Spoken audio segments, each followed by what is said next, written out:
My name is Nora Malloy and I'm Principal of Presentation Primary School in Drogheda in St Peter's Parish.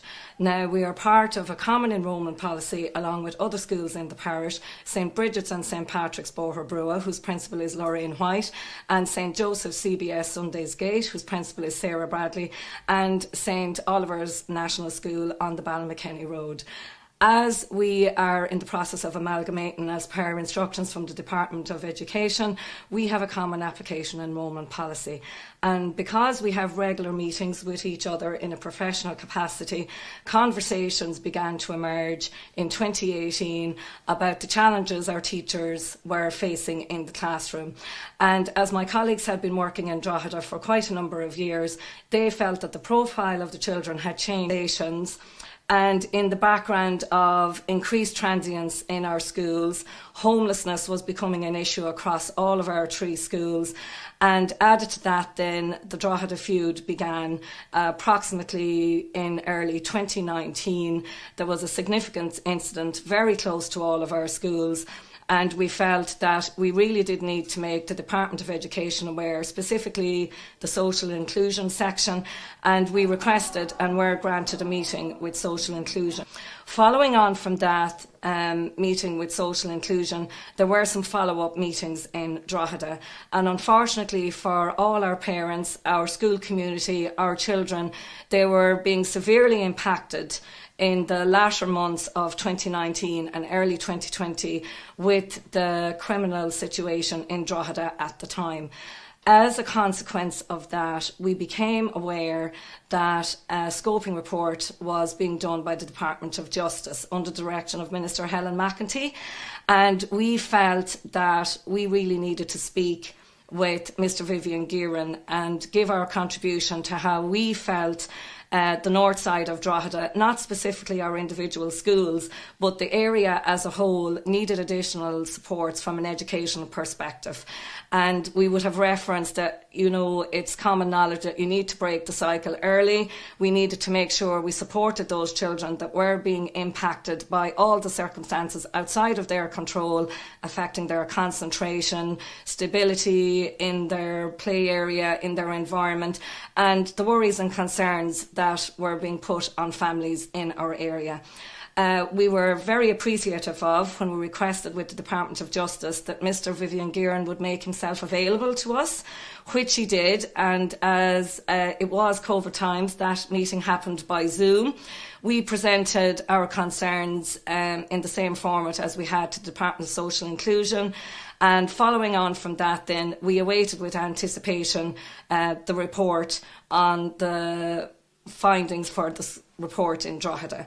We were delighted and very appreciative that the challenges facing our 3 schools in particular were acknowledged in the Gearan report. And following on from that, with the setting up of the Implementation Board in Drogheda, we were relieved and delighted that cross-collaboration could happen between the Department of Justice, the Department of Education, in conjunction with our input and any information that was requested of us. Inspectors from the Department of Education visited all our schools to confirm our concerns, and were very supportive of that we were accessing all supports that were available to us, and felt that we did need some additional supports in our schools to support our families across the north side of Drogheda.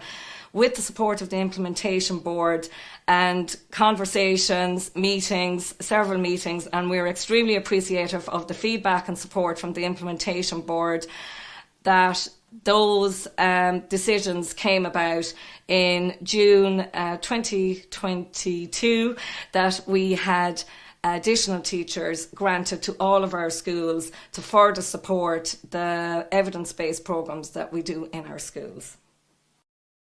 So the Vivian Gearan report was central to progressing matters for the schools in the north side of Drogheda. When the Implementation Board was set up following the Gearan report, it just cemented what we had believed, and it gave a collaborative approach for Drogheda, because the schools initially had been working in isolation, and whereas they had reached out to other agencies and other bodies, we really were very aware that we only had a small remit that we could work within.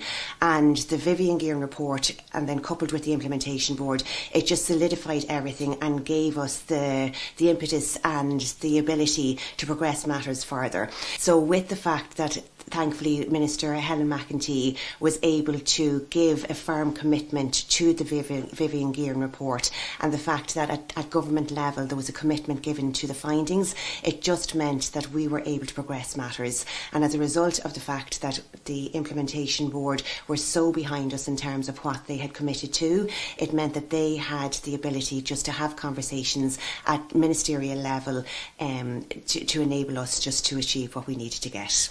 I have been reflecting over the last year and 4 months on the impact and the positive impact that the extra resources given to our schools has had on our day-to-day school life.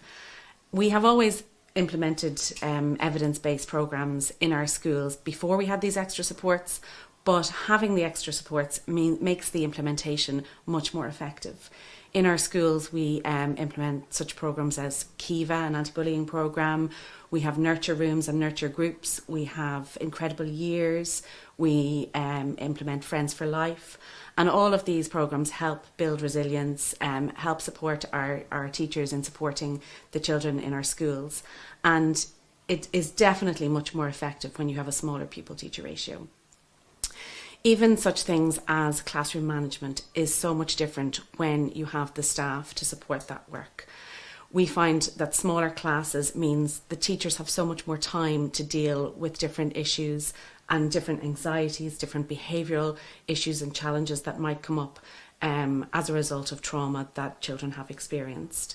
And children process trauma in very different ways. It can be in terms of challenging behaviours, but it can also be in terms of withdrawal or anxiety. And when we have smaller groups and smaller classes, that makes things so much more manageable, and children get so much more individual attention, and potential problems can be addressed quicker and more effectively. The atmosphere in our classes is so much more relaxed, so much less stressed, because the staff have so much more time to deal with individual issues that happen on a day-to-day basis.